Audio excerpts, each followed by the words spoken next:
کیا تمہیں ان میں کوئی کٹے ہوئے عضو والا جانور معلوم ہوتا ہے؟ پھر حضرت ابو ہریرہ رضی اللہ تعالیٰ عنہ نے کہا اگر تم چاہو تو یہ آیت فطرت اللہ التی فطر الناس پڑھ لو، یعنی اے لوگو اللہ تعالیٰ کی بنائی ہوئی فطرت کو لازم کر لو جس پر اس نے لوگوں کو پیدا کیا ہے، اللہ تعالیٰ کی مخلوق میں کوئی تبدیلی نہیں ہو سکتی۔ صحیح مسلم 6755۔ یعنی ہم نے تم سے اقرار کروایا تو تم نے اللہ تعالیٰ کے رب ہونے کا اقرار کیا کہ اللہ تعالیٰ ہی تمہارا رب ہے، اور ہم نے یہ اقرار اس لیے کروایا کہ کہیں قیامت کے دن تم انکار کر کے یہ نہ کہو کہ ہم پر تو اللہ تعالیٰ کی حجت قائم نہیں ہوئی اور اس بارے میں ہمارے پاس کوئی علم نہیں تھا، بلکہ ہم تو اس سے بالکل غافل تھے۔ تو آج تمہاری حجت باقی نہیں رہی اور اللہ تعالیٰ کی حجت تم پر قائم ہوگی۔ اللہ تعالیٰ نے انسان کو فطرت پر پیدا کیا، پھر رسول بھیجے، کتابیں بھیجی۔ اب کسی انسان کے لیے یہ بات مفید نہیں ہو سکتی کہ میں تو غفلت کا شکار ہو گیا تھا کیونکہ حجت تمام ہو چکی۔ او تقولو، یا تم کہو انما اشرک آباؤنا من قبل،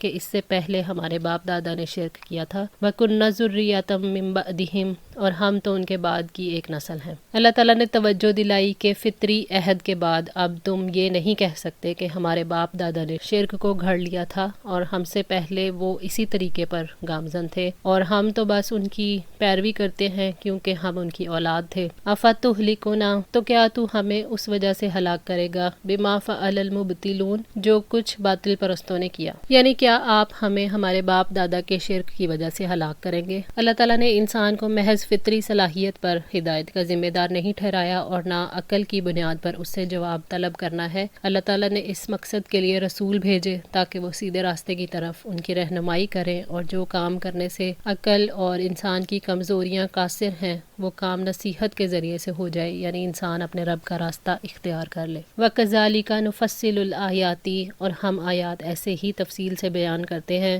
وَلَعَلَّهُمْ يَرْجِعُونَ، تاکہ وہ رجوع کریں۔ اللہ تعالیٰ نے فرمایا اور اسی طرح اے محمد ہم نے آپ صلی اللہ علیہ وآلہ وسلم کی قوم کے لیے آیات کو تفصیل سے بیان کیا، اور ہم نے آپ کی قوم سے پہلے کی قوموں کے حالات واضح کیے ہیں کہ کیسے غیر اللہ کی عبادت کرنے، شرک اور کفر کی وجہ سے انہیں عبرتناک عذاب دیا گیا۔ اسی طرح ہم اپنی آیات آپ کی قوم کے لیے اور دوسروں کے لیے واضح کرتے ہیں۔ وَلَعَلَّهُمْ يَرْجِعُونَ، شاید کہ وہ اس چیز کی طرف رجوع کرے جس کا اللہ تعالیٰ نے ان سے مطالبہ کیا ہے، یعنی توحید، ایمان کا اقرار اور یہ کہ اس کے سوا کسی اور کی عبادت نہ کرنا۔ شاید کہ وہ اس عہد کی طرف لوٹ آئیں جو اللہ تعالیٰ سے انہوں نے کیا ہے اور برائیوں سے باز آ جائیں اور شرک اور کفر سے توبہ کر لیں۔ وَاتْلُو عَلَيْهِمْ، اور پڑھیے ان پر، نَبَأَ الَّذِي، اس شخص کی خبر، آتَيْنَاهُ آیاتنا، جسے ہم نے اپنی آیات عطا کی، فَانْسَلَخَ مِنْهَا، تو وہ ان سے نکل گیا، فَأَتْبَعَهُ الشَّيْطَانُ، اور پیچھے لگ گیا اس کے شیطان، فَكَانَ مِنَ الْغَاوِينَ، تو وہ گمراہوں میں سے ہو گیا۔ اللہ تعالیٰ نے نبی صلی اللہ علیہ وآلہ وسلم کو حکم دیا ہے کہ اے محمد صلی اللہ علیہ وآلہ وسلم اپنی قوم کو اس شخص کے بارے میں خبر پڑھ کر سنا دو جسے ہم نے اپنی آیات کا علم دیا تھا، یعنی کتاب اللہ کا علم دیا اور وہ اس میں ماہر بھی ہو گیا۔ اس آیت کے شان نزول کے سلسلے میں یہ مشہور ہے کہ اسرائیلیوں کا ایک بزرگ تھا مگر اسے نبی کہنا غلط ہے۔ وہ شخص علماء بنی اسرائیل میں سے تھا جو مستجاب الدعوات تھا۔ نازک موقعوں پر اسرائیلی اس کو آگے کر دیا کرتے تھے۔ اللہ تعالیٰ کے نبی موسیٰ علیہ السلام نے اسے شاہ مدین کی طرف اللہ تعالیٰ کی دعوت دینے کے لیے بھیجا تو بادشاہ نے اسے جاگیر عطا کر کے اپنا ہمنوا بنا لیا اور اس نے پیغمبر کا دین چھوڑ کر بادشاہ کا دین اختیار کر لیا۔ تفسیر منیر۔ نبی صلی اللہ علیہ وآلہ وسلم نے فرمایا مجھے تم ہر اس شخص سے اندیشہ ہے جو قرآن مجید کی تلاوت کرے گا اور جب اس کے چہرے سے قرآن کی شادابی جھلکنے لگے گی اور اسلام کی چادر اوڑھ لے گا اور دن بدن دینی عروج پر ہوگا تو یکا یک اس سے ہٹ جائے گا، قرآن پاک کو پس پشت ڈال دے گا اور اپنے ہمسایوں پر تلوار کھینچ کر دوڑے گا اور ان پر شرک کا الزام لگائے گا۔ میں نے پوچھا ہے اللہ کے رسول صلی اللہ علیہ وآلہ وسلم شرک سے قریب تر کون ہوگا، الزام لگانے والا یا الزام لگایا جانے والا؟ فرمایا الزام لگانے والا۔ فَأَتْبَعَهُ الشَّيْطَانُ، جب اس نے اللہ تعالیٰ کی آیات چھوڑ دی اور وہ ان سے نکل گیا تو شیطان پھر اس کے پیچھے لگ گیا، کیونکہ اس کے پاس اب کوئی نور بصیرت اور ہدایت نہیں رہی تھی، اس لیے وہ اس کے اور شیطان کے وسوسوں کے قبول کرنے کے درمیان حائل نہ ہوئی۔ وہ شخص جو صاحب علم تھا، ہدایت یافتہ تھا، اس لیے کہ وہ اللہ تعالیٰ کے دیے ہوئے علم پر عمل کرتا تھا۔ پھر جب شیطان نے اسے گناہوں پر آمادہ کر لیا تو وہ ان میں گھر گیا اور اللہ تعالیٰ نے اسے اس کے حال حال پر چھوڑ دیا، اس طرح وہ اللہ تعالیٰ کی پناہ سے نکل کر اپنے نفس کی پناہ میں آ گیا اور گمراہ ہو گیا۔ وَلَوْ شِئْنَا، اور اگر ہم چاہتے، لَرَفَعْنَاهُ بِهَا، البتہ بلند کرتے ہم اسے ان کے ساتھ، وَلَكِنَّهُ أَخْلَدَ، اور لیکن وہ جھک گیا، إِلَى الْأَرْضِ، زمین کی طرف، وَاتَّبَعَ هَوَاهُ، اور اس نے پیروی کی اپنی خواہشات کی۔ یعنی اگر ہم چاہتے تو اسے آیات کے نفع مند علم پر عمل کی توفیق عطا فرماتے، اس طرح وہ دنیا اور آخرت میں معزز مقام پاتا اور اپنے دشمن سے بھی محفوظ ہو جاتا۔ اگر ہم چاہتے تو اس کا مقام بلند کرتے اور علماء کے درجے تک اس کو پہنچا دیتے، مگر اس نے ایسے کام کیے جو تقاضا کرتے تھے کہ اللہ تعالیٰ اسے اعمال صالح کی توفیق نہ دے۔ اس نے اپنی خواہشات کے پیچھے اپنے رب کی اطاعت کو چھوڑا، اس نے دنیا اور عارضی مفادات کی خاطر اللہ تعالیٰ کا انکار کیا اور اس کی کتاب کو پیچھے چھوڑ دیا۔ مطلب یہ کہ اللہ تعالیٰ آیات کا علم دے کر اپنے قرب کا موقع فراہم کرتے ہیں تاکہ بلندی عطا فرمائے، لیکن انسان جب زمین سے چمٹ جاتا ہے اور اپنی خواہشات کی محبت میں پڑ جاتا ہے تو اس طرح وہ اللہ تعالیٰ کے مقابلے میں اپنی خواہشات کو ترجیح دیتا ہے اور دنیا کی محبت میں بلندیوں سے پھر وہ زمین پر گرتا ہے۔ فَمَثَلُهُ، تو اس کی مثال، کَمَثَلِ الْكَلْبِ، مثال کتے جیسی ہے، اِن تَحْمِلْ عَلَيْهِ،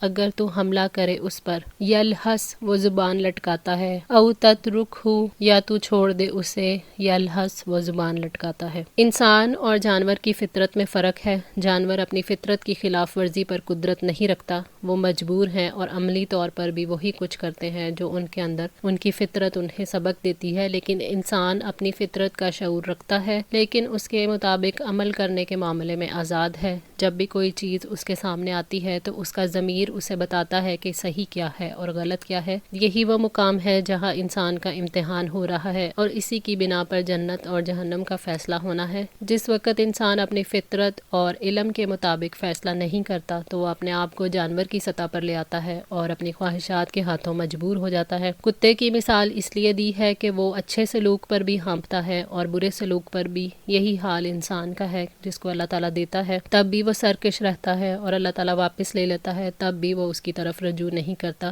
ذالک مثل القوم الذین کذبوا بآیاتنا، یہ ان لوگوں کی مثال ہے جنہوں نے ہماری آیات کو جھٹلایا۔ یعنی یہ مثال اس شخص کی ہے جسے اللہ تعالیٰ آیات کا یعنی اپنی کتاب کا علم دے لیکن وہ اس کے تقاضوں پر نہ چلے، ایمان کا راستہ اختیار نہ کرے، الٹا آیات کو ہی جھٹلا دے۔ وہ شخص جو شیطان کی پیروی کرے، جو دنیا کے پیچھے بھاگ رہا ہو، جو کبھی دنیا سے مطمئن نہ ہو اور جس شخص پر نصیحت اثر نہ کرے، ایسے ہی لوگ ہیں جو خواہش نفس کی پیروی کرتے ہیں اور وہ آیات کو جھٹلاتے ہیں۔ اللہ تعالیٰ ان لوگوں کو برے انجام سے بچا لیتا ہے جو اس کی آیات کو مضبوطی سے پکڑ لیتے ہیں، جو زمین سے چمٹنے کی بجائے بلندی کی طرف اٹھتے ہیں، ہر وہ کام کرتے ہیں جس سے وہ اپنے رب سے جڑ جائیں۔ فَقْصُصْ، پس بیان کیجئے، القصص، واقعات کو، لعلہم یتفکرون، تاکہ وہ غور و فکر کریں۔ نبی صلی اللہ علیہ وآلہ وسلم کو حکم دیا گیا کہ آپ ان کو واقعات سنائیں تاکہ وہ غور و فکر کریں، شاید کہ وہ اللہ تعالیٰ کی آیات سے اور ان مثالوں سے عبرت حاصل کریں اور شاید کہ انہیں سمجھ آ جائے تو وہ اس پر عمل بھی کریں۔ ساء مثلا، بری مثال ہے، القوم الذین کذبوا بآیاتنا، ان لوگوں کی جنہوں نے ہماری آیات کو جھٹلایا۔ یعنی اس شخص کی مثال بہت بری ہے جس نے اللہ تعالیٰ کے دلائل کو جھٹلایا، ان کا انکار کیا۔ وَأَنفُسَهُمْ كَانُوا يَظْلِمُونَ، اور وہ اپنی جانوں پر ظلم کیا کرتے تھے، یعنی گناہوں اور نافرمانیوں کے ذریعے انہوں نے اپنے اوپر ہی ظلم کیا۔ مَن يَهْدِ اللَّهُ، جسے اللہ تعالیٰ ہدایت دے، فَهُوَ الْمُهْتَدِي، سو وہی ہدایت پانے والا ہے۔ اللہ تعالیٰ اسی کو ہدایت دیتا ہے جو اس کے لیے کوشش کرتا ہے۔ اللہ تعالیٰ جسے ہدایت دے دیتا ہے اسے علم کی محبت بھی عطا کرتا ہے اور اعمال کی توفیق بھی دیتا ہے اور اسے ناپسندیدہ کاموں سے بچا لیتا ہے اور اسے وہ علم عطا فرماتا ہے جسے وہ نہیں جانتا تھا۔ حضرت جابر بن عبداللہ رضی اللہ تعالیٰ عنہ سے روایت ہے کہ نبی صلی اللہ علیہ وآلہ وسلم اپنے خطبے کے آغاز میں اللہ تعالیٰ کی حمد و ثنا بیان کرتے، پھر یوں فرماتے، من یہد اللہ فلا مضل لہ ومن یضلل فلا ہادی لہ، جس کو اللہ تعالیٰ ہدایت دے اسے کوئی گمراہ نہیں کر سکتا اور جسے وہ گمراہ کر دے اس کے لیے پھر کوئی ہادی نہیں۔ صحیح مسلم۔ ومن یضلل، اور جسے وہ گمراہ کر دے، فاولئک ھم الخاسرون، تو وہی لوگ خسارہ پانے والے ہیں۔ جو شخص ہدایت کے راستے کو چھوڑ کر گمراہی گمراہی کو پسند کر لیتا ہے، اللہ تعالیٰ اسے گمراہ کر دیتا ہے۔ اللہ تعالیٰ جب کسی کو گمراہ کرنا چاہتے ہیں تو اسے علم سے دور کر دیتے ہیں اور نیک اعمال سے بھگا دیتے ہیں، اس طرح بھلائی کی توفیق سے محروم کر کے اسے گمراہ کرتے ہیں۔ فَأُولَٰئِکَ هُمُ الْخَاسِرُونَ، سو وہی لوگ خسارہ پانے والے ہیں جو علم اور عمل کی توفیق سے محروم ہو جاتے ہیں۔ وہ اپنے گھر والوں کو بھی ہدایت کے راستے پر نہیں چلاتے تو ان کو بھی خسارے میں ڈالتے ہیں۔ اللہ تعالیٰ ہم سب کو نفع مند علم اور عمل کی توفیق عطا فرمائے، ہماری غلطیوں کوتاہیوں کو معاف فرما کر ہماری اصلاح فرمائے۔ جزاکم اللہ خیر، والسلام علیکم ورحمۃ اللہ وبرکاتہ۔